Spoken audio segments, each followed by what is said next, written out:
कार्यालयातील घड्याळात संध्याकाळचे 5 वाजतात. लताने घाईघाईत स्वतःची बॅग उचलली आणि भराभरा पावले टाकत मेट्रो स्टेशनच्या दिशेने निघाली.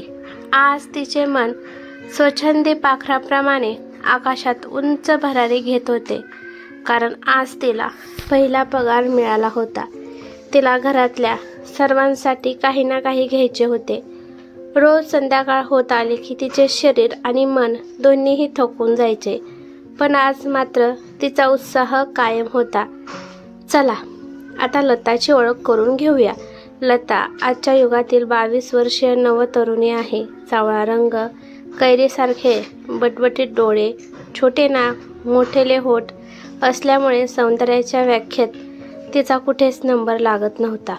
मात्र तिचा चेहरा सोजळ होता. ती घरात सर्वांची लाडकी होती. आयुष्यात जे हवे ते सर्व आतापर्यंत तिला मिळाले होते. फार मोठी स्वप्ने नव्हती तिची. ती थोडक्यातच समाधान मानायची. भराभरा पावले टाकत ती दुकानाच्या दिशेने निघाली. आपल्या 3 वर्षाच्या भाच्यासाठी तिने रिमोटवर चालणारी गाडी घेतली. वडिलांसाठी महागातली चप्पल घेतली. आई आणि बहिणीसाठी साडी आणि चुडीदार घेतला. भावासाठी छान जॅकेट घेतलं. तेव्हा लक्षात आले की तिच्याकडे फारच कमी पैसे शिल्लक राहिले आहेत. त्यामुळे स्वतःसाठी ती काहीच खरेदी करू शकली नाही. अजून संपूर्ण महिना बाकी होता, पण तिच्याकडे मात्र कमी पैसे शिल्लक होते. त्यातच तिला महिना काढायचा होता. आई वडिलांकडून तिला काहीच घ्यायचे नव्हते. जशी ती कपड्यांच्या दुकानातून बाहेर पडली, तिला शेजारच्या दुकानात गुलाबी रंगाचे खूप सुंदर पडदे दिसले. अशा प्रकारचे पडदे आपल्या घरातही असावे असे फार पूर्वीपासून तिच्या मनात होते. दुकानदाराला किंमत विचारताच ती ऐकून मात्र लताला घाम फुटला. दुकानदाराने स्मित हास्य करीत सांगितले की हे चंदेरी सिल्कचे पडदे आहेत, म्हणूनच किंमत थोडी जास्त आहे, पण यामुळे तुमचे घर खूपच आकर्षक दिसेल. काही वेळ तिथेच उभी राहून ती विचार करू लागली. त्यानंतर तिने ते पडदे विकत घेतले. जेव्हा ती दुकानातून बाहेर पडली तेव्हा खूपच आनंदी होती. लहानपणापासून आपल्या घरात असे पडदे लावायची तिची इच्छा होती, पण आईकडे जेव्हाही तिने ही इच्छा बोलून दाखवली त्या प्रत्येक वेळी घरच्या गरजांपुढे तिची इच्छा मागे पडली. आज तिला असे वाटले जणू ती खरेच स्वतंत्र झाली आहे. ती घरी पोहोचेपर्यंत रात्र होत आली होती. रात्रीच्या जेवणासाठी सर्वजण तिची वाट पाहत होते. भाचीचे पापी घेऊन तिने सर्व भेटवस्तू टेबलावर ठेवल्या. सर्वच कुतूहलाने तिची खरेदी पाहू लागले. अचानक आईने विचारले, तू स्वतःसाठी काय आणले आहेस? यावर ती शांत झाली. काही दिवसांनी संपूर्ण घरात पक्वानाचा घमघमाट सुटला होता. आईने जणू तिच्या पाककलेचा सर्व कस लावला होता. कचोऱ्या, रसगुल्ले, गाजराचा हलवा, ढोकळा, पनीरची भाजी, हिरवी चटणी, समोसे असे कितीतरी पदार्थ होते. वहिनी लाल रंगाची साडी नेसून छान तयार झाली होती. वडील आणि भाऊ उभे राहून संपूर्ण घराचे निरीक्षण करत होते. कुठली कमतरता राहू नये याची काळजी घेत होते. आज लताला बघायला पाहुणे येणार होते. प्रत्यक्षात जिला जो आवडला होता त्याला घरातल्याकडून आज होकार मिळाला होता. नैतिक तिच्याच कार्यालयात काम करत होता. दोघांमध्ये चांगली मैत्री होती. या मैत्रीला आता त्यांना नात्यात गुंफवायचे होते. एकीकडे आपल्या आईमध्ये नैतिकला प्लॅस्टिकच्या कृत्रिम फुलांचा आभास व्हायचा, तर दुसरीकडे लतामध्ये नैसर्गिक फुलांचा सुगंध असल्यासारखे वाटायचे. स्वतःच्या वडिलांना त्याने नेहमीच तडजोड करून जगताना पाहिले होते. त्याला स्वतः असे आयुष्य जगायचे नव्हते. म्हणूनच आईचा लाडका असलेला, तिची प्रत्येक गोष्ट ऐकणारा नैतिक काही झाले तरी आपल्या आयुष्याचा जोडीदार निवडण्याचा अधिकार आईला देऊ इच्छित नव्हता. लता समोर येताच नैतिक प्रेम नजरेने तिच्याकडे पाहू लागला. कार्तिकी ताईच्या चेहऱ्यावर मात्र आश्चर्य होते. त्यांना लता जराही आवडली नव्हती. शुभमरावांना मात्र लता चांगल्या विचारांची मुलगी वाटली, जी त्यांच्या कुटुंबाला प्रेमाने अगदी सहज सांभाळू शकेल. कार्तिकी ताईने नैतिककडे पाहिले. त्याच्या चेहऱ्यावर प्रचंड आनंद होता, त्यामुळे त्या लताला नकार देऊ शकल्या नाहीत. लताला त्यांनी स्वतःच्या हाताने सोन्याच्या बांगड्या घातल्या, पण त्यांच्या चेहऱ्यावर जराही आनंद नव्हता.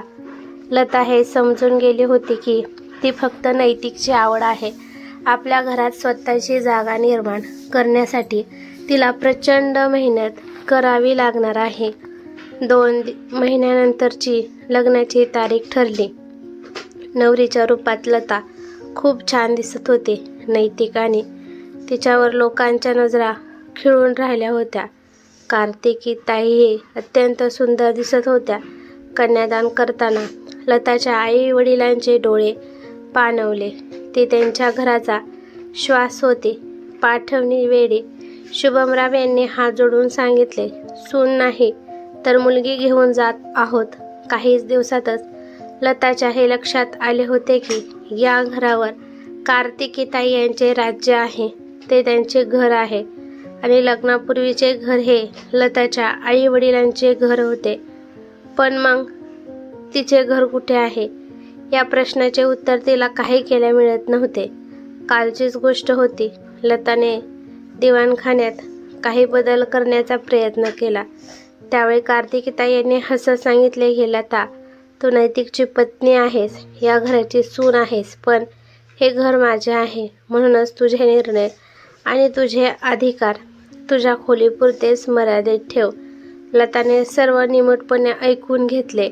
नैतिकला जेव्हा तिने हे सांगायचा प्रयत्न केला तेव्हा तो म्हणाला, थोडा वेळ जाऊ दे. त्यांनी हे सर्व आपल्यासाठी, आपल्या सुखासाठीच तर केले आहे ना. लता इच्छा असूनही स्वतःच्या मनाला समजावू शकत नव्हती. आनंदी राहणे ही तिची सवय होती, पण हार मानून गप्प बसणे तिचा स्वभाव नव्हता. पाहता पाहता 1 वर्ष लोटले. आज लताच्या लग्नाचा पहिला वाढदिवस होता. तिने नैतिकसाठी घरातच पार्टी द्यायचे ठरविले. त्यासाठी सर्व मित्रमैत्रिणींना आमंत्रण दिले. दुपार झाली आणि तितक्यात कार्तिकीताई यांच्या मैत्रिणी आल्या. लताने कार्तिकीताई यांना सांगितले, आई, आज मी माझ्या काही मित्रमैत्रिणींना घरी बोलावले आहे.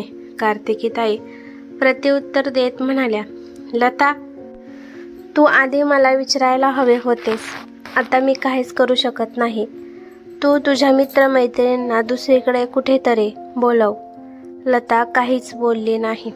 आपल्या अधिकाऱ्यांची मर्यादा तिला माहिती होती, पण त्याचवेळी मनातल्या मनात तिने एक निर्णय घेतला. लताने संध्याकाळच्या पार्टीसाठी घराऐवजी हॉटेलचा पत्ता आपल्या सर्व मित्रमैत्रिणींना व्हॉट्सअप केला. नैतिकला पण तिथेच बोलावले. नैतिकने लताला व्हाईट आणि बॉर्डर गोल्डन कलरची रेशमी साडी म्हणून तिला भेट दिली. लतासारखी साध्या सरळ विचारसरणीची जोडीदार मिळाल्यामुळे नैतिक खूपच आनंदी होता. लताला आयुष्याबाबत काहीच तक्रार नव्हती, पण तरीही कधीकधी तिने पहिल्या पगारावेळी खरेदी केलेले ते चंदेरी सिल्कचे पडदे तिला चिडवत आहेत असा भास तिला व्हायचा. नैतिक लताला सर्व प्रकारे आनंदी ठेवण्याचा प्रयत्न करीत होता, पण लताची स्वतःचे घर असावेत इच्छा तो समजून घेऊ शकत नव्हता. लताला आपल्या घराला आपले म्हणण्याचा अधिकार नव्हता, त्यामुळेच तिला ते आपले वाटत नव्हते. हा तिच्या जीवनातील असा रिकामा कोपरा होता जो तिचे आईवडील, नैतिक किंवा तिचे सासू सासरे यापैकी कोणीच भरू काढू शकत नव्हते. लताने हळूहळू या घरातील सर्वांच्याच मनात स्वतःची जागा निर्माण केली. कार्तिकीताई आता तिच्याशी तुटकपणे वागत नव्हत्या. आज सर्वत्र आनंदाचे वातावरण होते. दिवाळीचा सण तसाही आपल्यासोबत आनंद, उत्साह आणि नवी उमेद जगवणारे अगणित रंग घेऊन येतो. घराचे रंगकाम सुरू होते. जेव्हा नैतिक पडदे बदलू लागला तेव्हा लता म्हणाली, थांब. त्यानंतर धावत जाऊन कपाटातून ते चंदेरी सिल्कचे पडदे घेऊन आली. नैतिक काही बोलण्याआधीच कार्तिकीताई म्हणाल्या, लता, असे पडदे माझ्या घरात लावले जाणार नाहीत. लता प्रश्नार्थक नजरेने नैतिककडे पाहू लागली. तिला वाटले तो आईला समजावेल. आई, हे लताचेही घर आहे. पण नैतिक काहीच बोलला नाही. लता नाराज झाली. हे पाहून तो म्हणाला, इतके कशाला वाईट वाटून घेतेस? पडद्यांचे काय एवढे कौतुक? सासरे आल्यानंतरची ही पहिलीच वेळ होती जेव्हा लताचे डोळे पाणावले. ते पाहून नैतिक चिडला. आजकाल लताचा बराच वेळ कार्यालयातच जात असे. नैतिकच्या लक्षात आले होते की ती सतत मोबाईलवरच बोलत असते आणि त्याला पाहताच घाबरून फोन ठेवते. नैतिकचे लतावर मनापासून प्रेम होते. तिचे नेमके काय चालले आहे हे तिला विचारावेसे त्याला वाटत होते. पण लताच्या जीवनातील त्याची जागा दुसऱ्या कोणी घेतली तर नसेल ना याची त्याला भीती वाटत होती. एका संध्याकाळी नैतिकने लताला सांगितले, लता, तू शनिवारी सुट्टी घे, कुठेतरी फिरायला जवळच जाऊया. लताने उदास स्वरात सांगितले, नको नैतिक, कामावर खूप काम आहे. नैतिक स्मित हास्य करत म्हणाला, तू गेल्या वर्षभरापासून माझ्याकडे दुर्लक्ष करत आहेस. आपण एकत्र कुठेच गेलेलो नाही. नैतिकला लताला काय सांगायचं आहे हे समजत नव्हते. लताने गुलाबी रंगाची सिल्कची साडी नेसली होती. सोबत खड्यांचा सुंदर सेट घातला होता. हातात हिऱ्यांचे कडे आणि खूप साऱ्या बांगड्या होत्या. आज तिच्या चेहऱ्यावर अशी काही लाली पसरली होती की नैतिकला तिच्यासमोर सारे फिके वाटू लागले. रांगोळी काढून झाल्यानंतर लताने नैतिकला तिच्यासोबत येण्यास सांगितले. नैतिकने लगेचच आपल्या 4 चाकी गाडीची चावी घेतली.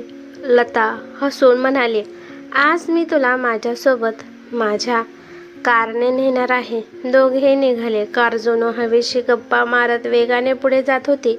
काही वेळानंतर ती एका नव्या वसाहतीच्या दिशेने निघाली. गाडी चालवत असताना लता म्हणाली, नैतिक, आज मला तुला काही सांगायचे आहे. तू नेहमीच माझी अतिशय चांगल्या प्रकारे काळजी घेतलीस, पण लहानपणापासून माझे एक स्वप्न होते जे माझ्या डोळ्यात कायमचे घर करून बसले होते. आई वडिलांनी सांगितले की तू लग्न होऊन जिथे जाशील ते तुझे घर असेल. तू भेटल्यावर वाटले की माझे स्वप्न पूर्ण झाले. पण नैतिक, काही दिवसानंतर माझ्या लक्षात आले की काही स्वप्ने अशी असतात जी वाटून घेता येत नाहीत. लग्नाचा अर्थ असा होत नाही की तुमच्या स्वप्नांचे ओझे तुमच्या जोडीदाराने वाहावे. माझी तुझ्याबद्दल किंवा इतर कोणाबद्दलही काहीच तक्रार नाही. पण नैतिक, आज माझे एक स्वप्न पूर्ण झाले आहे, असे सांगत तिने एका नवीनच तयार झालेल्या सोसायटी समोर गाडी थांबवली. नैतिक काहीच न बोलता तिच्या मागून चालला होता. एका नव्या फ्लॅटच्या दरवाजावर तिची नेम प्लेट होती. नैतिक आश्चर्यचकित होऊन बघतच राहिला. छोटे पण खूपच सुंदर सजवलेले घर होते. तितक्यात हवेची झुळूक आली आणि लताच्या त्या स्वतःच्या घरातले मोरपिशी रंगाचे चंदेरी सिल्कचे पडदे हलू लागले. जिथे तिचा अधिकार केवळ घरावरच नाही तर घरातील प्रत्येक गोष्टीवर होता. ही कथा कशी वाटली ते मला कमेंट करून नक्की सांगा. कथा आवडली तर लाईक शेअर नक्की करा आणि चॅनेलवरती नवीन असाल तर प्लीज चॅनेलला सबस्क्राईब करा. धन्यवाद.